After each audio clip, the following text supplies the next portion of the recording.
Hi, I'm Jeff Hoyt, Editor-in-Chief of SeniorLiving.Org. Millions of Americans whose lives could be improved by hearing aids just don't get them.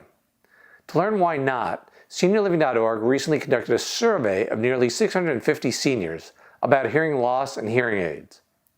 I asked audiologist Brad Ingrao to go over the study and talk with me about some of the surprising results. Because of social distancing, I'll be speaking with Dr. Ingrao via Zoom.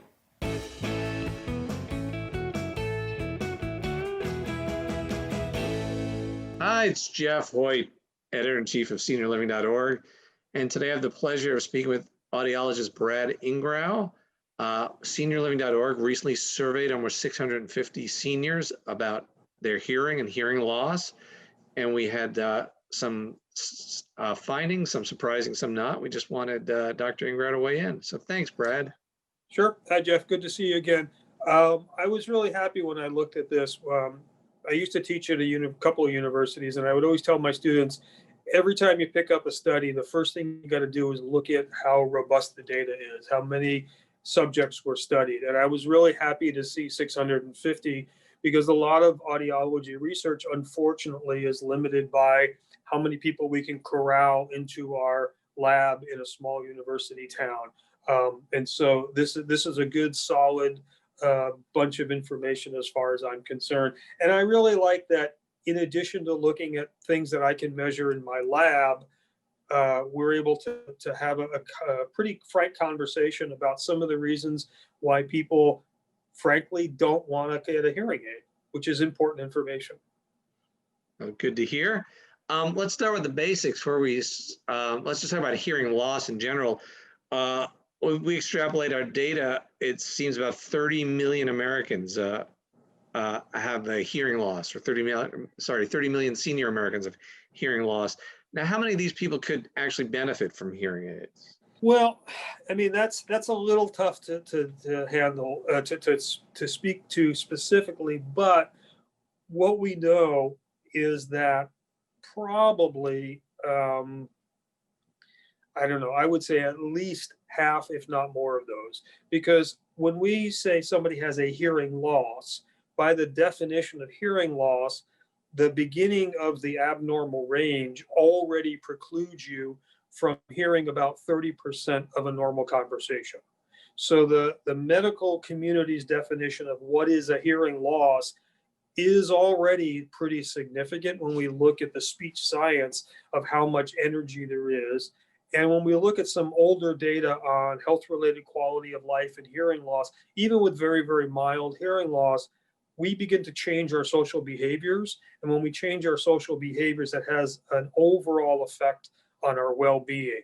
So I would say, any of those seniors who have hearing loss should be looking at improving their hearing, not because they can't make it with the hearing they have, but what we're trying to do with hearing with seniors is prolong livelihood and being and thriving into your senior years, not just getting by and kind of limping along, right? So I would say anybody who's identified with any level of hearing loss should be looking for ways to improve their communication. And for most of those, that means hearing aids.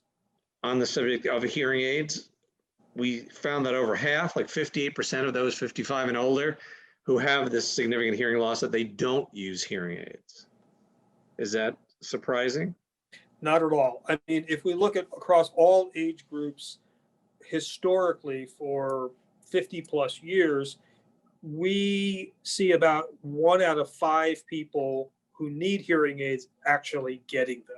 So the fact that half of your survey population use them is actually higher than the overall average. So it's not surprising. There's several factors, and your study looks at those and identifies them well, that impede people's access to doing that. We've always historically thought, well, it's because of stigma and that's all there is to it. But we continue to see more surveys like yours that identify, though, there's actually some other things out there.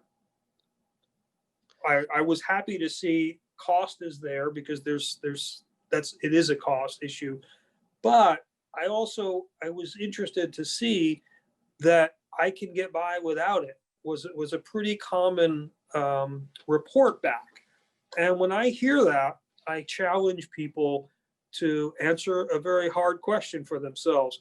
Are you willing to live through your retirement that you worked so hard for getting by? Or would you rather, thrive?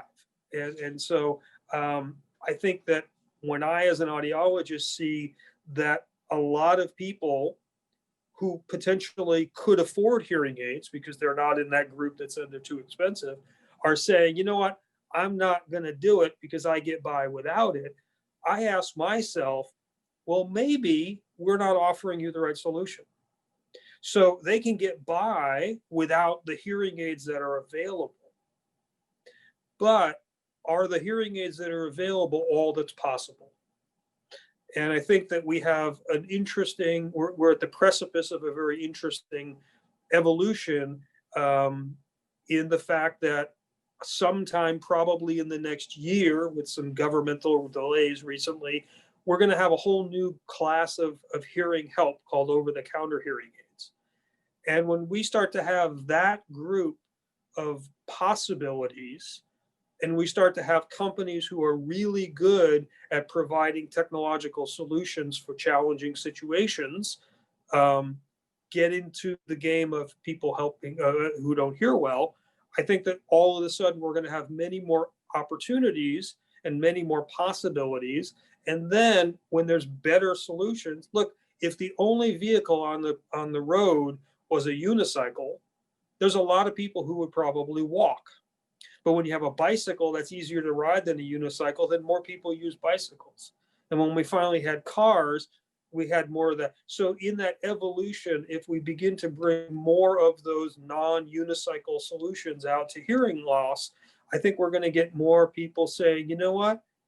I never knew how much I was struggling before I tried this. I tried the other solution. It wasn't that good, and I can get by without that. But this new bicycle, man, I can go down, I can ride, I can go all the way into town. I'm not so tired when I get back, and I can actually strap something on the back and do my grocery shopping.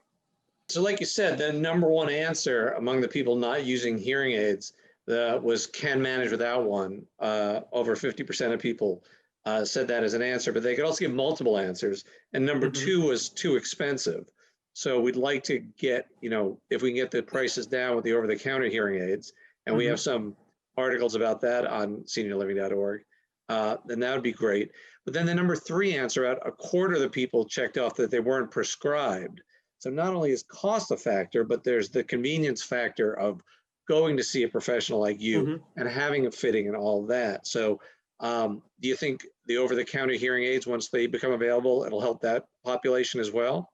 I think it will. I ultimately, again, I've always looked at that 20% problem that we've had, and I try to look at it from the perspective of my patient coming in the door. And certainly anything that we can do to reduce barriers, I believe is going to improve our ability to help more people. Now, there will always be people who really do need to see me in my office with my special equipment and all of that kind of stuff. I would much rather that my expertise be utilized mostly for them and a little bit for people who could get by without it, so to speak. I think that there's an awful lot more that our patients can do without us than we think they can.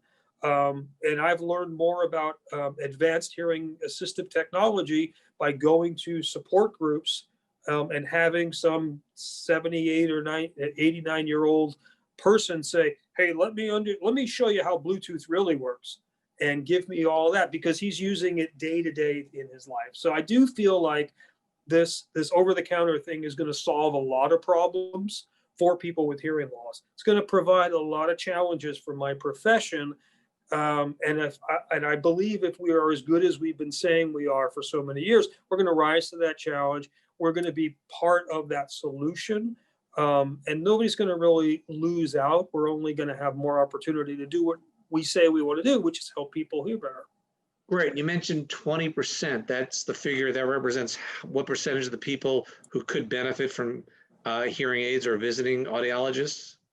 Actually do, yeah. So, your survey touches on a lot of the pieces of that.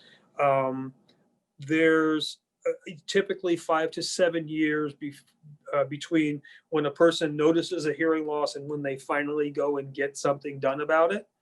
And I have to believe, knowing myself as a guy in his mid-50s who's starting to have health problems, if I start to notice something at 2 o'clock in the morning and I can jump online and Google and do a little research and buy something, that's going to happen a lot more often than me waiting till tomorrow morning at 9 a.m. and calling a doctor's office, making an appointment, waiting a week. And then, by that time, I can come up with 1,000 reasons why I shouldn't address that problem.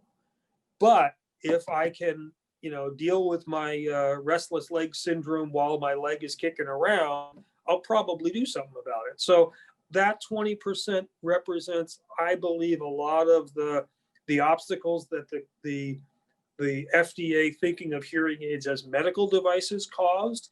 And as we sort of relax some of that where appropriate, I think we're going to get a lot of those people who potentially can get just as good an outcome on their own with some guidance and some tools and some smart software that we build.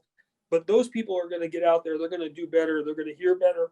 And again, we're going to have a much larger pool of people, which is going to allow us to collect better big data and allow us to innovate. And again, bringing in people who figured out how to make, my first cell phone was a bag and a 14-pound battery.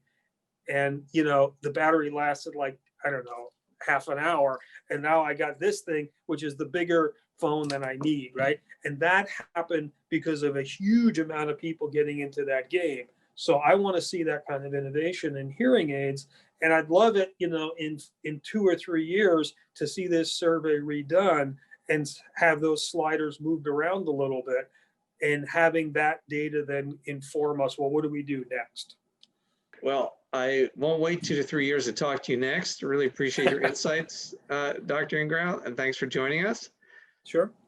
And for more on the findings from this hearing aid study and more on hearing aids, including a hearing aid buyer's guide, please come to SeniorLiving.org and subscribe to our YouTube channel.